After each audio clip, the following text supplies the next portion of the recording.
What's up, boys? We got one step closer here. We got the drive shaft in, and it's all painted up a little bit nicer. And we also got the gas tank all cleaned up, which cleaned up really well. Looks freaking pretty good. It won't be so grimy to put back in now, but thing was caked.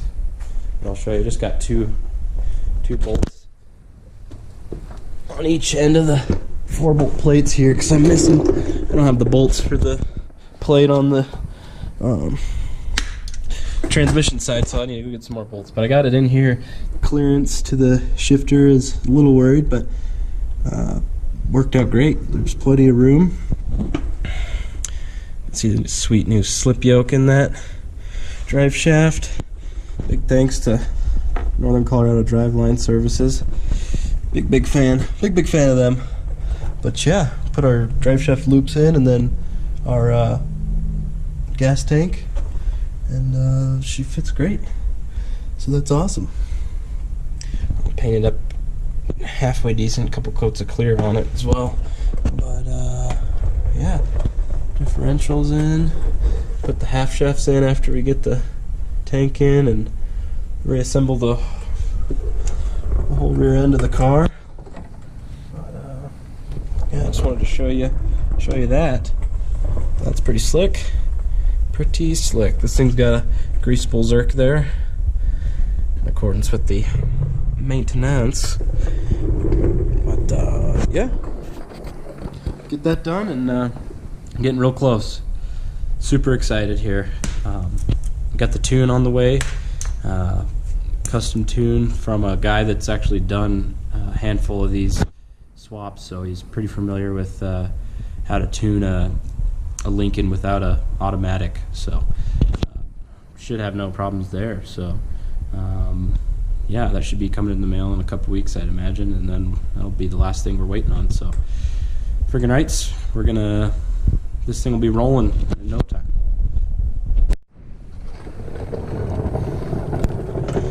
So got the tank back in, as you can see.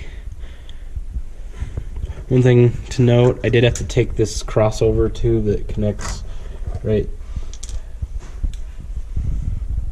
there. Goes over the top of the drive shaft, so you do have to take that off when you're removing it. And it connects to the other side of the gas tank for the evap system. Actually, looks like it goes to a breather up.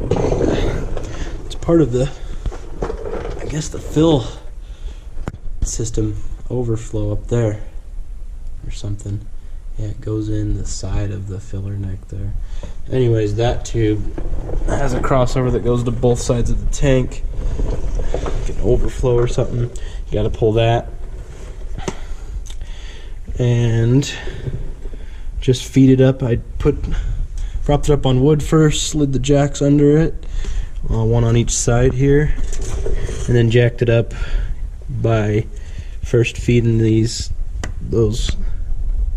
rubber filler tubes in up through this rear end support, and then these, when I pulled it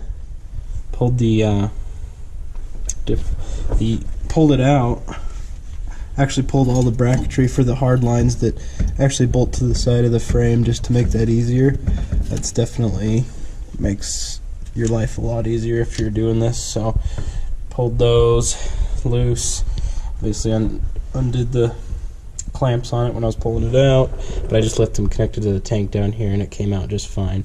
Right now the tank's a little loose. I just have the straps loosened up a bit. I'm gonna refit that crossover, that rubber crossover, that piece there, and then that's pretty much it. Before I lifted it all the way up, when I had it set on the blocks, I connected the return and supply. You can see I disconnected those from the bracket, the one closest bracket there, and actually the next bracket, it looks like. That way they bent down. I could connect those while it was sitting on blocks, and then it went up just real easy. And there's also the evap tube. You can see this dark black tube now that I cleaned it up. Has a T that goes up to this valve of some sort, probably a tip over valve, I guess there. And then it changes to hardline right there.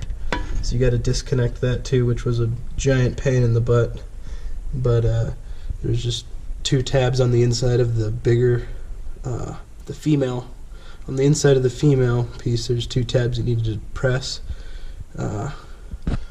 But let me see if I can get a light here. That was a giant pain to show you. But you can just depress it up top above there. You can see there's this guy. And there's one on the other side too. There's on 2 sides. There's little pins you gotta press to that blue little keeper there, and then it slides off. But that's the other thing you gotta disconnect. And then it's just the 4 bolts on the straps, and then it'll come down. So I did notice when I was under here too, forgot to put, son of a giant light, Jesus Christ. Had to put the washers on these bushings, so I need to put the washer on these bushings so that the load is evenly dispersed across the rubber material there, rather than just the diameter of the nut there. So put one on top and one on bottom. I'll probably just loosen this and then pull the bolt up, slide it in, and slide the bolt back down. Do one at a time, obviously, so I don't need to pull the whole thing. But yeah, I'll be able to put her all back together, tighten all the clamps down and the bolts, and then have a long dart, dirty old long dart afterwards. Friggin' right. Alright boys, we're knee deep into that exhaust game, so show you some progress here. Took the bandsaw from work, which has been super helpful. I just bought 2 J-bends, some straight pipe, which I'm not going to need probably for the most part, but bought some all stainless pipe, just MIG welding it, but because I don't have a TIG welder. But here's the progress. Got the one side here,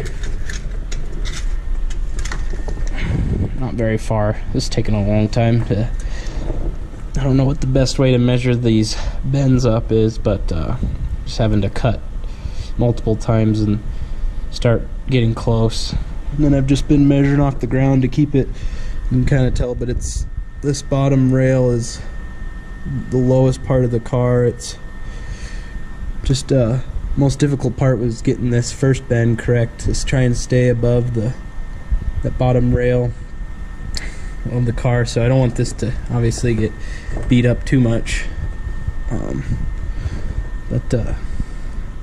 Yeah, I'm trying to keep it as high and tight as I can. And then we're gonna decided to put the cats towards the back here, kind of angled up, because if I put it right here, it just hangs way too low. So we're gonna kind of angle them up right here into the X pipe. So that's kind of how that's gonna work, which is, I'm glad I left this wiring harness just unloomed. We're gonna have to obviously extend the downstream O2 sensors since the cats are so much further back now, but got that side just tacked up as well. Turned out pretty sweet. First time I've done exhaust work, so not too shabby. But you can see the piping itself is already really close to being below that rail, so just weld a cat in right there and it would be just scraping all the live long day. So yeah, there we go. Progress so far. And then we'll get back to the X pipe, and then I'm probably gonna just connect to a existing exhaust. I bought some more